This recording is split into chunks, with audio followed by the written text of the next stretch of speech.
أعوذ بالله من الشيطان الرجيم بسم الله الرحمن الرحيم إن الحمد لله نحمده ونستعينه ونستغفره ونعوذ بالله من شرور أنفسنا ومن سيئات أعمالنا من يهده الله فلا مضل له ومن يضلل فلا هادي له وأشهد أن لا إله إلا الله وحده لا شريك له وأشهد أن محمدا عبده ورسوله أما بعد قال الله تعالى في الكتاب الكريم يا أيها الذين آمنوا اتقوا الله حق تقاته ولا تموتن إلا وأنتم مسلمون يا أيها الناس اعبدوا ربكم الذي خلقكم من نفس واحدة وخلق منها زوجها وبث منهما رجالا كثيرا ونساء واتقوا الله الذي تساءلون به والأرحام إن الله كان عليكم رقيبا يا أيها الذين آمنوا اتقوا الله وقولوا قولا سديدا يصلح لكم أعمالكم ويغفر لكم ذنوبكم ومن يطع الله ورسوله فقد فاز فوزا عظيما إن خير الحديث كتاب الله وخير الهدي هدي محمد صلى الله عليه وسلم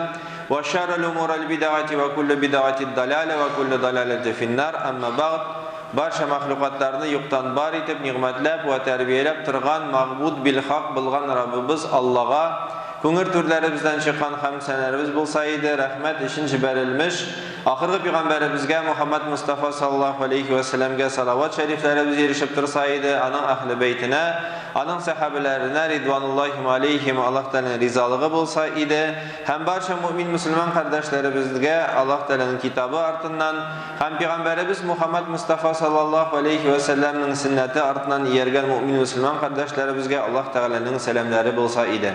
G'uslanib ham tahoratlanib ulug' bo'lgan jumg'a namozining farzini o'tayim deb kelgan qardoshlarima assalomu alaykum va rahmatullohi va barakatuh. Hurmatli qardoshlar, kelib jetdik sizning bilan Ramazonning o'rtasina. Bugun 16-kun.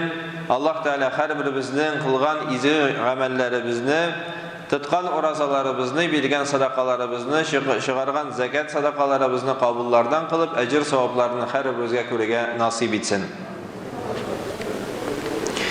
Hem bu ayda Ramazan ayında eng ulug' bo'lgan ayda biz albatta taravih namozlarini yeymiz. Alhamdulillah ro'zasini tutamiz. Hem boshqa izgi amallar qilirga tirishamiz. Hem shuluq vaqtda, shuluq ratda bizning gunohlarimiz bir qaydada ketmay, hem ko'pisi biz bu gunohlardan aliga arna olmaymiz. G'aybat siliymiz, kishining so'zini yeritamiz, yolg'onlaymiz, nindidir kishilarga zarar etamiz, ham boshqasi. Albatta bu Ramazon oyida bo'lgan fursat o'zimizning har birimizning kimchiliklarimizni o'zimiz bilamiz, ham shu kimchiliklarni o'zimizgina Alloh taolaning rahmati bilan albatta o'zgarta olamiz. Agardaki biz izgilikni o'zimizda sezsak, men izgi indi, mening butun yog'im yaxshi indi, mening o'zgarishga bir narsamda qolmagan indi, men shunday haqiqiy musulmon ekan deb o'zimizga ko'krak qoqsak, albatta o'zimizning gunohlarimiz oldinda biz o'zimizning bu gunohlarimizni qabul etmasak, yaxshilikqa bir qachonda bir kimga o'zgarmayacak. Chunki eng avval narsa ishlarga kerak, unda bo'lsa, "Ayy, men gunohli" deb bosh qog'irga tiyishmiz. Ayy, men gunoh etam deb o'zimizning gunohimizni qabul etirga tiyishmiz. Ham bu gunohlar albatta bizda har birimizning o'zincha. Lekin jamiyatda taralgan gunoh, hamul gunohga bir kimda ixtibor bermay, ilik aytalari, xotin-qizlarning gunohi, hozir avr ishdan iratlar ilik yer sirganlar, stroykada bo'lganlar, boshqa yerda bo'lganlar, avr ishda albatta bu gunohni ishlarga avr bo'lgan. Chunki iratlar arib, talib ishdan qaytganlar da bu gunohdan yiroq bo'lganlar. Ammo lekin har yildan iratlarning ishlari jingillayib kelgandan mikan, iratlar arasında da taralgan bir fajiga, ul da bo'lsa g'aybat satu. G'aybat silav. Biz ana hatta gunoh da deb sezmaymiz. Nidir kichkina gunoh yoki gunoh tugul, tatarlarning so'zi g'aybatdan bo'lmasin, g'ibratdan bo'lsin debgina qo'shabizda tilagan aybirni silaymiz, tilamagan aybirni silamaymiz. Ham hatto Ramazon oyida bizni tiya olmaydi. Hatta Ramazan ayında da biz bizimizin tillerimizni tiya almayız. Peygamberimiz Allah Subhanahu ve Teala Hucurat surasında nerse deb aytadi? Euzubillahimineşşeytanirracim. Ya eyyuhellezine amanu ictenibu kesiran minez-zanni inne ba'dez-zannil ism. İman keltiruvchilar, farazlarning eng ko'pinden saq bo'ling'iz. Chunki hech shaksiz qay bir farazlar gunoh. Faraz demek uylar. Kishi turunda uy yürütü. Chunki g'aybat narsadan boshlana, ul fikrdan boshlana. Biz birinchidan g'aybatni qayda ishlaymiz? Boshimizda. O'zimizning uyimiz bilan boshda g'aybat ishlaymiz, ondan tilimiz bilan aytamiz. Shunga ko'ra kishi turunda nashar so'z yürütüden narsadan arınırga kerak, nashar fikr yürütüden. Nashar fikr yürütü qayan kela? Ulda bo'lsa hisitlikdan kela. Biz agardaki kishiga hisitli tugul ekan, biz onun turunda uylab da bilmeymiz, silargina tugul. Hatta onun turunda iskada tushirmaymiz. Agardaki ul kishi bizni nishikdir o'zining amali bilan, o'zining so'zi bilan bizga ta'sir etmasa, biz ul kishilar turunda g'aybat albatta silamaymiz. Chunki ular bizga isimizga da kelmaydi. Bu kishi bizning isimizda, bu kishi bizning ko'z oldimizda, onun tashqi qiyofatlari, onun kiyinib yurgan kiyimlari, onun silagan so'zlari bizga o'xshamay, ham biz onun turunda boshdan nachar fikr yerda boshlaymiz.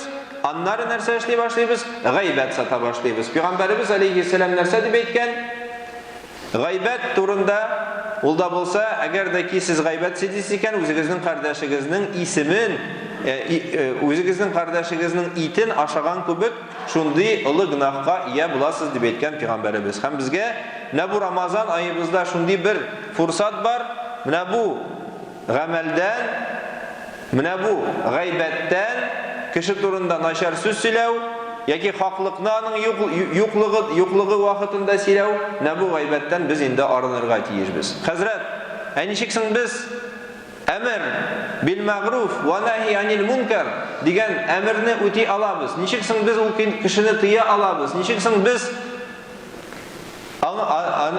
ana izgilikka nishiganda biz indimiz agardaki onun turunda fikir yuritmasak, hamanın turunda so'z yuritmasak. Diriz Al-Imran surasında bunday ayat var. Wal takum minkum ummatun yad'u ilal khair wa ya'muruna bil ma'ruf wa yanhauna 'anil munkar wa ulaika humul muflihun. Arag'izda xayrga, foydali ishlarga chaqira turgan, yaxshi amallarni qiluvni amr eta turgan, nashar amallardan tiya turgan jamoat bo'lsin. Mana shular o'ngishga erishishlar deb aytgan Alloh taolo Qur'onda. O'ngishga kim iya bo'la, kimda kim amr eta izgilikni ham nashar amallardan kishini tiya. Ham ko'p kishilar bu ikki oyatni butilarda narsa ishlay boshlaydilar, g'aybat sata boshlaydilar. Adrislikda amr itatirgan ham tiyatirgan bir tirkim bo'lirga tiyish, ham ul tirkimning boshqa xalqdan ayirib turatirgan bir g'adati bor, bir deb aytganda g'alamati bor. Kim amr bil ma'ruf va nahy anil munkar ishlay ola? Har biri bizmi? Yo'q. G'ilm iyalari. Kimga Alloh taolo g'ilm bergan, shul boshqa kishini tiya ola, ham shu kishi g'ilm iyasigina kishiga yaxshilikni indi ola. Chunki g'ilmsiz kishi agardaki amr bil ma'ruf ishlasa, ul halal aybirga haram deya ola, haram aybirga halal deya ola, kishini to'g'ri yo'lga ko'ndirir o'rinna dindan boshini boshqa yerga burib, dindan yiroqaytirga mumkin. Chunki kishilar indim deb, kishilar va'da ita, kishilar va'ga silim deb nishilar kishilarning ko'ngillarini tishiralar. İslam dinining maturlig'in, bezakligin boshqacha o'zgartib, İslam dini nashar, İslam dini ashuli, İslam dini meni shunday nashar halga qalarta deb kishilar narsa İslam dini biz turunda nashar fikr yerita boshlaydi. Shunga ko'ra g'aybat bilan amr bil ma'rufni birga bitamag'iz, ham bir deb ko'rmagiz. Chunki amr bil ma'ruf ishlagan vaqtda kishi aning o'zgaruvini tili, anga izgilik tilab sili. G'aybat satqanda ul aning nasharlig'in yoki endi ko'z oldida bo'lgan kimchiligin kishi oldinda chiqaradi, shuning bilan tamam. bir nинди дә файда, bir нинди дә дип әйтик инде изгелек гайбәттә була алмый бер ничектә. Һәм Пәйгамбәрбез алейхиссалам тел турында бер хадисендә, мәшһүр булган хадисендә булай дип әйткән: кемдә кем үзенең телен һәм җинси агъзаларын саклап яшәсә, аңа җәннәт вәгъдә ителәчәк. Һәм инде Рамазан аенда телне тыю җиңелрәк, чөнки шайтанлар әлбәттә безнең чиптә бәйдә тора, шулай бит. Телне тыю Рамазан аенда уразаның кабул булуының индикаторы булып тора. Менә карагыз әле, индикатор булып тора. Әгәр дә ки без телебез белән һаман дәвам итәбез икән гайбәт сөйләүне, димәк безнең уразаларыбыз безгә бернинди файда китермәгән. Чөнки мәктәпкә киләбез без гыйлемсез, ә мәктәптән чыкканда без гыйлем белән чыгырга тиешбез. Рамазан ае әгәр дә ки ул безнең мәктәп дип әйтсәк икән, димәк без начар кыяфәттә, гынахлы кыяфәттә Рамазан аена кирергә тиешбез. Һәм гынахсыз, яхшы ниндидер гадәтләр белән, начар гадәтләрдән, начар гыйбадәтләрдән, начар гамәлләрдән арынып чыгырга, үзгәреп чыгарырга тиешбез. Шунда гына безгә Рамазан яхшы тәэсир итте дип әйтә алабыз. Һәм инде Пәйгамбәребезнең Ибн Маҗа җыентыгында килгән бер хадисе бар. Күпме-күп мөэмин мөселман кардәшләргә ураза фақат ачлык кына китерә дип әйткән. Һәм күпме кешеләр төнге намазларны басып торудан аларга нәбу йокламау гына, димәк инде йокыдан арыну гына килә дип әйткән Пәйгамбәребез. Һәрбер безгә Аллаһ Субханаһу ва Тааля Рамазан айларыбызда изге гамәлләр кылырга насыйп итсен һәм инде гайбәтләрдән ерагырга Аллаһ Тааля насыйп итсен. Инна Аллаһа ва малаикатаху юсаллуна алан наби. Баракаллаху ли ва лана фил Куранил азим ва нафa'ana бил аятил ва зикрил хаким. Астагфируллаһ ли ва лакум ва лисаил джамаатил муслимин аль-хадирин ажмагин. Иннаху гафурur рахим, ажвадул карим, ас-самиул алим.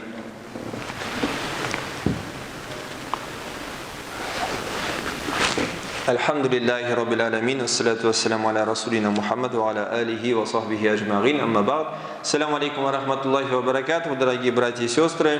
Мы дожили с вами, добрались с вами до экватора, до середины месяца Рамадан. Сейчас месяц Рамадан, который является султаном всех месяцев, потихонечку от нас каждым днем уходит. Остаются уже считанные дни, приближаются последние 10 дней Рамадана, в которые мы начнем искать Лейлатуль Кадр, ночь предопределения, в которой пророк Мухаммад саллаллаху алейхи вассалям отдалялся от всего мирского, уходил от своей семьи, совершал ибадат, совершал дополнительное поклонение, запирался в мечети. Это дополнительная возможность, иншаллах, проявить нам себя и дополнительная возможность исправить наш нрав. Потому что если мы вначале говорили, что месяц Рамадан это мадресе, это школа, знаете же, что в школу люди приходят без знания, а после окончания школы они должны уже каким-то знанием обладать. И месяц Рамадан тоже, если мы пришли к месяцу Рамадан с определенными грехами, с определенными недочетами, то мы должны к окончанию месяца Рамадан от этих грехов избавиться. Иначе, если мы и придем с этими грехами, и с этими же грехами выйдем из Рамадана, значит Рамадан на нас никак не повлиял.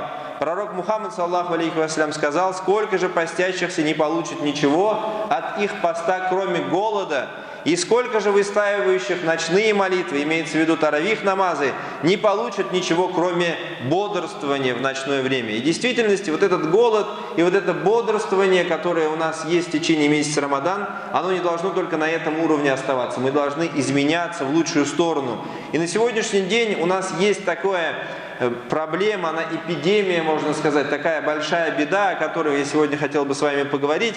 Она раньше распространялась среди женщин, потому что женщины больше отдыхали, больше у них было времени свободного и так и далее. Но на сегодняшний день, когда работа у мужчин становится все легче и легче, мужчины теперь в поле не пашут, на охоту не ходят и так и далее. Они больше сейчас уже работают в мужских коллективах, в очень легких, комфортных условиях, и потихонечку в своих теплых, насиженных местах они тоже начинают делать гайбат. Тема, которую я сегодня хотел бы поднять, это сплетня. Это когда мы говорим друг о друге что-то, что в этом человеке нет, или есть в этом человеке, но этот человек отсутствует. Условно говоря, если мы вдвоем общаемся о третьем, в его отсутствии это уже будет гайбат. И пророк Мухаммад саллаллаху алейхи вассалям сказал: а хотите ли вы кушать мясо своего мертвого брата после его смерти? Вот так же, как это, говорит, неприятно вам, так же и должно быть вам неприятно делать гайбат, делать сплетню, потому что наш брат в отсутствующий, он не может за себя не постоять, не сказать, нет, такого не было, я не это имел в виду, он не может себя обелить, он не может объяснить ситуацию. И мы в его отсутствии начинаем что делать? Гайбат. И на сегодняшний день даже Рамадан не останавливает мужчин, мусульман от совершения гайбата. Вот после таравихи вы ходите, смотрите, там братья, здесь кучка сидит, что они о религии разговаривают, что ли? Где вы видели? Туда пошел, сюда пошел, этот мне брат так сказал, а ты видел, как он на меня посмотрел, субхан Аллах, еще мусульманин называется. Все, гайбат. Пророк, саллаллаху алейхи вассалям, отсутствовал дома, и в его отсутствии в дом пришла какая-то женщина, и Айша, ради Аллаху анха, сказала, эта женщина была вот такого роста, и показала вот так. Пророк, саллаллаху алейхи вассалям, сказал, Айша, если твои слова взять и окунуть в воду, в море, то все море бы что сделало? Испортилось бы, оно стало наджистым. Только вот эти слова. Она была вот такого роста, сказала. Не сказала плохая, кривая, косая, некрасивая. Сказала вот такого роста, просто показала. Пророк что сказал? Айша, если эти слова засунуть в море, все море станет наджистым. Представьте себе. Аллах Субханаху ва Тааля что говорит в Коране в суре Худжурат? Я юхалладина аману ичтанибу касирум миназзон, инна ба'даззон исм.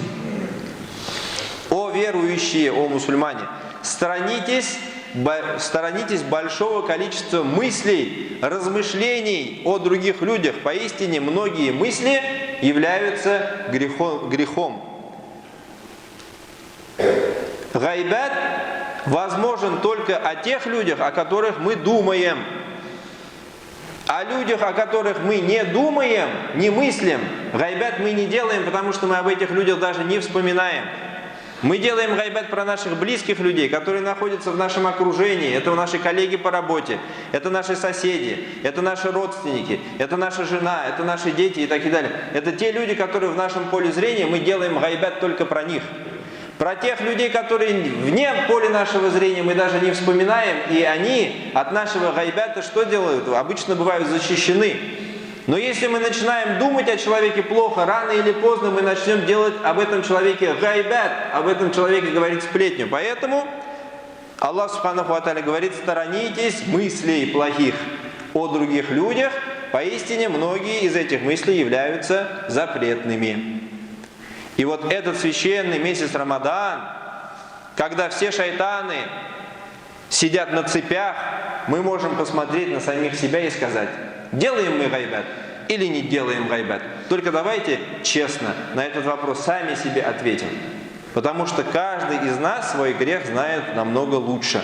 Да, можно сказать, что мы гайбат уже сейчас не замечаем, он уже стал в нашей жизни обыденностью. И когда ты говоришь, давай гайбат не будем делать, татары говорят, это не гайбат, это гибрат. Это не во вред, это в пользу. Пусть это будет напоминание, чтобы братья другие, сестры другие от деятельности этого человека не пострадали. Я вам сейчас такое расскажу. Нельзя делать гайбат. Ведь пророк, саллаллаху алейхи ва саллям, сказал, тот, кто будет охранять то, что между его челюстями и между его ногами, тому рай станет обязательным. Поэтому каждому, пусть Всевышний Аллах Субханаху ва Тааля даст возможность из этого медресе, из этой школы, которая называется Рамадан, извлечь какую-то выгоду и как минимум от одного греха какого-то что сделать?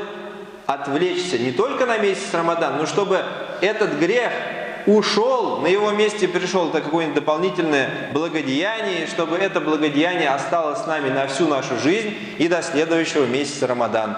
А я напоминаю, что у нас остаются последние дни Рамадана. Не забывайте принести фитр садака. Фитр садака в этом году от 150 рублей до 800 рублей с человека, с одного члена семьи. При этом, как я и говорил на прошлых проповедях, 150 рублей дают бабушки, дают дедушки, пенсионеры, дают студенты, которые не доедают и нигде не работают. Люди, которые имеют среднюю заработную плату, 150 рублей с человека не дают.